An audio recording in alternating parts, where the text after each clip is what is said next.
Our schools actually are the same as they were in the 50s. But while the court cases were fought, the schools stayed closed, and the children, especially the black children, paid the price. Our schools actually are the same as they were in the 50s. So the crisis in school desegregation continued.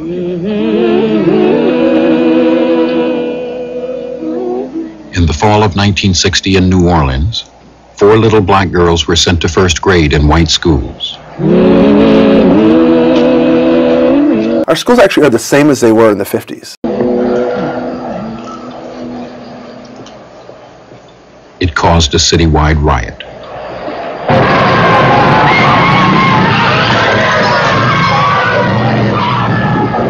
This was 6 years after the Supreme Court's ruling, and segregation was still a fact of life across the South. Our schools actually are the same as they were in the 50s.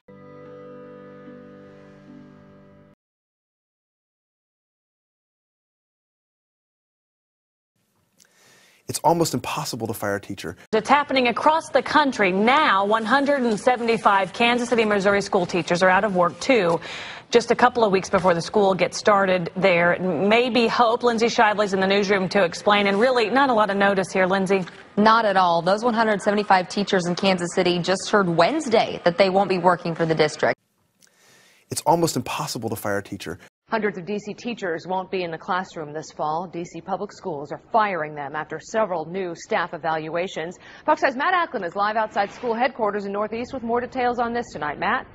Laura, we are talking 302 employees fired. 241 of them are teachers here in D.C. I talked to the chancellor not long ago, and she stands behind these firings. She says that the teachers that did not pass this performance evaluations just had to go. It's almost impossible to fire a teacher. Now, Sheba, we're talking about nearly 100 teachers fired there. Yeah, Randy, the exact number, 74 teachers, guidance counselors, even the principal fired. They'll continue to work at Central Falls High School in Rhode Island through the school year, but when it ends, they're out. It's almost impossible to fire a teacher.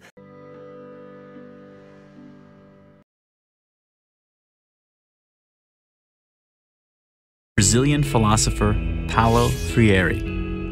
As an educator in Brazil, he criticized the current state of education where students sat passively as teachers deposited information. He dubbed this form of education the banking method, and he believed that poor students in Brazil, in order to rise above their impoverished state, needed to challenge the very way they were being educated.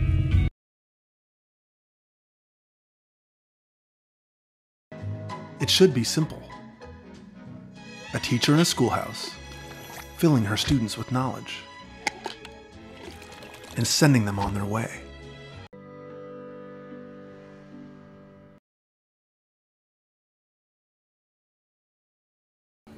KIPP Academy has been named the highest performing middle school in the entire Bronx. Congratulations, KIPPsters. Stanford University's Center for Research on Education Outcomes conducted the most comprehensive study on charter schools to date.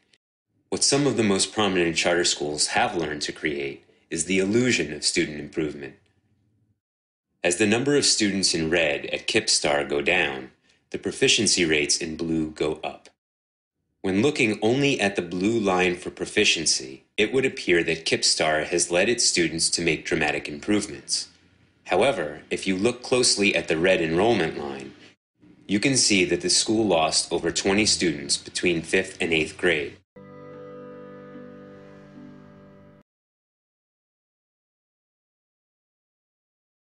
I am paid to educate a child, whether that mother is deeply engaged or that mother is not. And when we accept this as professionals, then you have to educate everybody.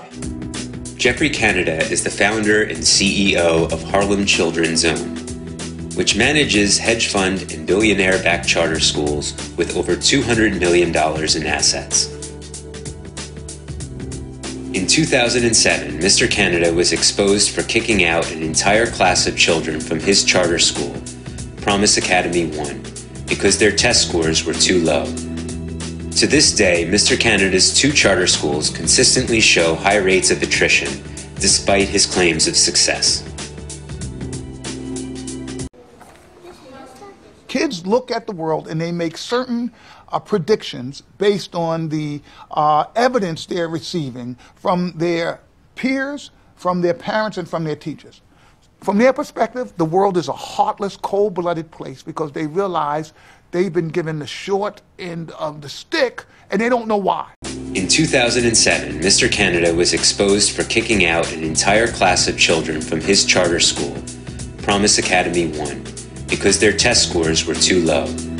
Between the 5th grade and the 7th grade, you see a huge number of minority kids go from being B students to D students.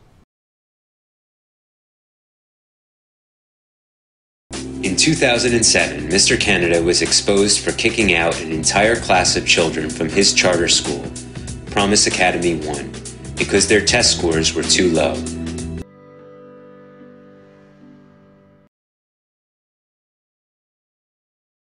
We have neighborhoods in our cities and across the nation that have been under-resourced, have been devalued for decades. And for some reason or other, the schools are supposed to fix all that and change that. For generations, experts tended to blame failing schools on failing neighborhoods.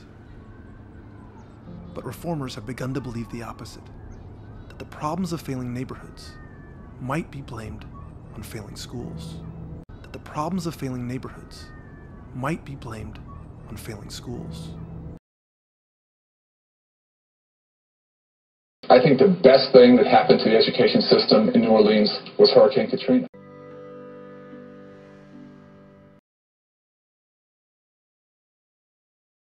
I'm a big believer in unions. I think the teachers' unions should be alive for a long time. Teachers' unions are, generally speaking, a menace and an impediment to reform.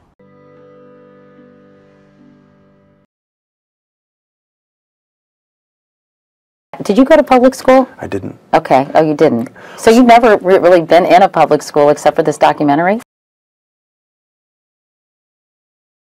Sidwell Friends, a private Quaker school. Sidwell has experience with educating presidential kids. Chelsea Clinton attended the school in the 1990s. Vice President-elect Joe Biden's grandchildren also attend Sidwell. Did you go to public school? I didn't. Okay. Oh, you didn't.